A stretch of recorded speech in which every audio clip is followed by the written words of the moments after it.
Halo teman-teman, kembali lagi di Praktikum Sistem Informasi Geografis. Pada praktikum kali ini kita akan melakukan interpolasi metode IDW. Metode Inverse Distance Weighted ini atau IDW ini merupakan metode deterministik yang sederhana dengan mempertimbangkan titik di sekitarnya. Asumsi dari metode ini adalah nilai interpolasi akan lebih mirip pada data sampel yang dekat daripada yang lebih jauh. Kita akan memperkirakan nilai dari lokasi yang tidak tersampel berdasarkan data-data yang sudah ada atau berdasarkan hanya dari sampel-sampel yang sudah ada. Nah, di sini langkah pertama yang harus kita lakukan itu tentunya mencari data hasil pengukuran tinggi muka air tanah. Nah, di sini akan digunakan hasil pengukuran sumur gali yang ada di Dusun Karangwuni dan Dusun Kumpul Rejo, Desa Catur Tunggal, Kecamatan Depok, Kabupaten Sleman, DIY. Nah, data ini terlebih dahulu akan kita masukkan ke dalam Excel ya. Yang dimana di sini data yang kita masukkan ke dalam Excel ini merupakan data X, koordinat Y, dan data Z. Data Z ini merupakan hasil pengurangan dari elevasi dikurang kedalaman sumur. Jadi ini datanya tinggal kita add terlebih dahulu ke dalam Microsoft Excel. Oke, jika sudah kita masukkan ke dalam Microsoft Excel, di sini datanya akan kita simpan dengan format CSV.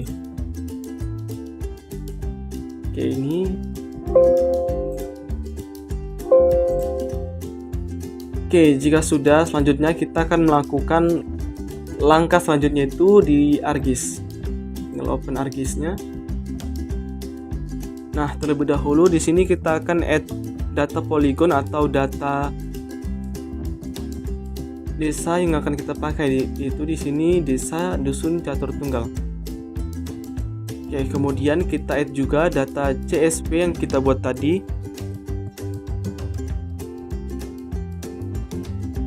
Oke, jika sudah, terlebih dahulu data CSV-nya ini akan kita ubah. Kita klik kanan, kemudian kita pilih Display XY Data. Nah, di sini untuk bagian spesifik the fields for the X, Y, dan Z koordinat kita sesuaikan ya, sesuai dengan data yang kita punya gitu. Jadi di mana X field ini X, Y field Y, dan Z field-nya ini merupakan Z juga.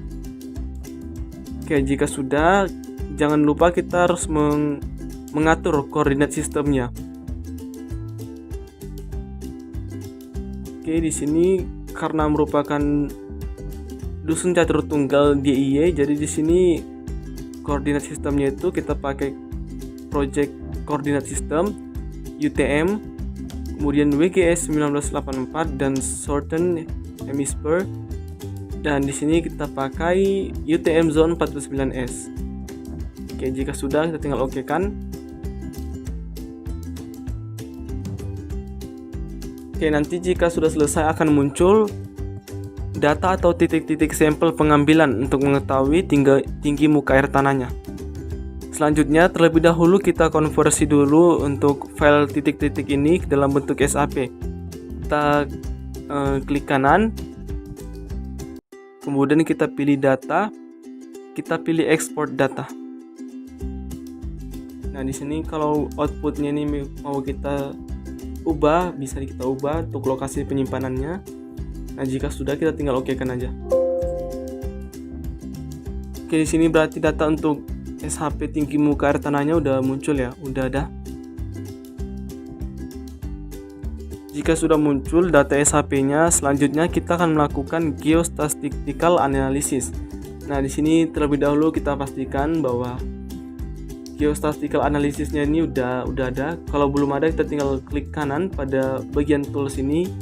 Kemudian kita pastikan geostatistical analysisnya ini udah terchecklist, dan kemudian kita pilih customize, kemudian kita pilih extension. Nah, di sini geostatistical analysisnya ini kita pastikan udah kita checklist. Jika sudah, tinggal OK kan. Selanjutnya kita tinggal klik nih tombol geostatistical analysisnya. Nah, di sini Inverse Distance Weighted-nya ini pada bagian data field-nya ini kita buat Z, dan selanjutnya kita next. Nah, untuk pada bagian sektor type-nya nih kita bisa buat 8 sektor. Oke, kita nextkan lagi. Nah, ini nggak usah kita ubah, kita tinggal finishkan aja. Oke, kita tunggu sampai hasilnya selesai. Nah, jika hasil interpolasinya sudah muncul, kita bisa lihat nih, hasil interpolasinya ini udah muncul. Namun dia masih pada bagian titik ini aja ya, yang dimana dia itu masih interpolasinya ini masih kecil pada bagian titik tinggi muka air tanahnya aja. Nah, untuk menyesuaikan ke dalam seluruh wilayah desa, kita klik kanan pada bagian layers ini, kemudian kita pilih properties. Nah, kita pilih extend. Nah, pada bagian set the extend to ini kita buat administrasi dusun catur tunggal atau data poligon atau SHP wilayah yang mau kita gunakan. Nah, jika sudah, kita tinggal oke kan aja. Kita tunggu sampai prosesnya selesai.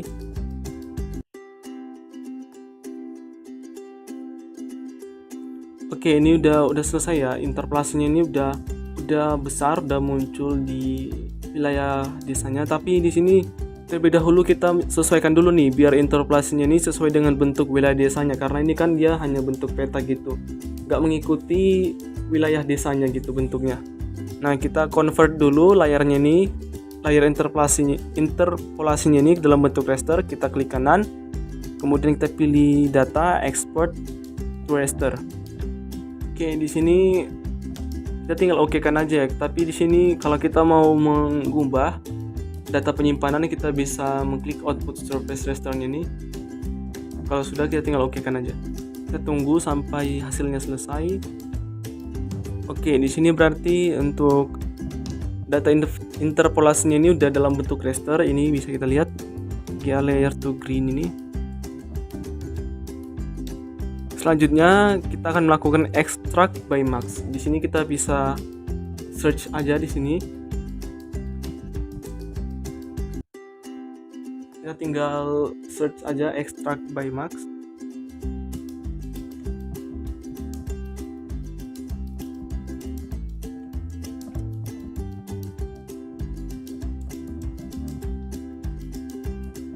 Nah, ini ya, extract by max spatial analysis tool. Kita tinggal klik,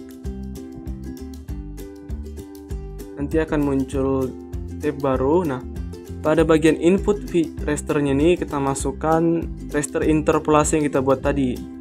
Kemudian untuk input raster or feature max data ini kita masukkan ini administrasi desa catur tunggal atau wilayah desa yang kita gunakan gitu. Oke, jika sudah, kita tinggal oke kan.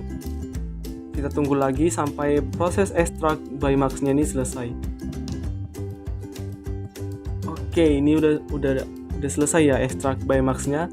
Selanjutnya di sini kita terlebih dahulu mengatur untuk warnanya, karena ini kan warnanya ini masih hitam putih monokrom gitu. Jadi kita ubah dulu. Kita sesuaikan aja.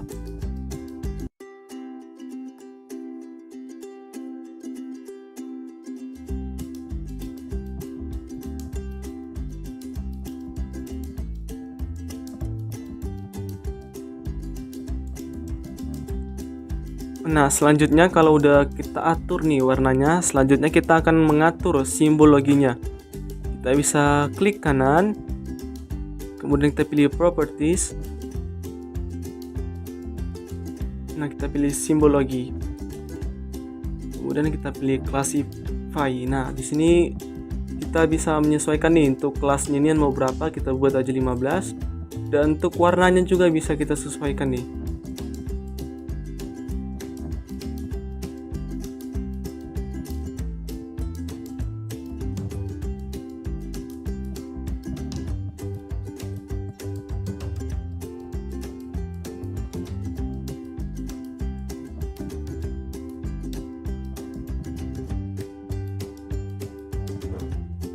Oke, jika sudah, kita tinggal oke kan aja. Nah, ini udah selesai teman-teman. Interpolasi dengan metode IDW-nya udah selesai. Mungkin untuk biar kita lebih tahu nih dusun-dusun atau wilayah-wilayah di desa ini, kita bisa oke. Oke, sip. Ini berarti udah selesai. Mungkin untuk mempermudahkan kita melakukan analisisnya, kita bisa nih membuat atau memberikan label biar kita bisa tahu nih nama-nama dusunnya ini apa aja gitu. Oke, mungkin untuk praktikum kali ini sampai sini saja. Ini sudah bisa terlihat ya tinggi muka air tanah di wilayah lain berdasarkan penafsirannya.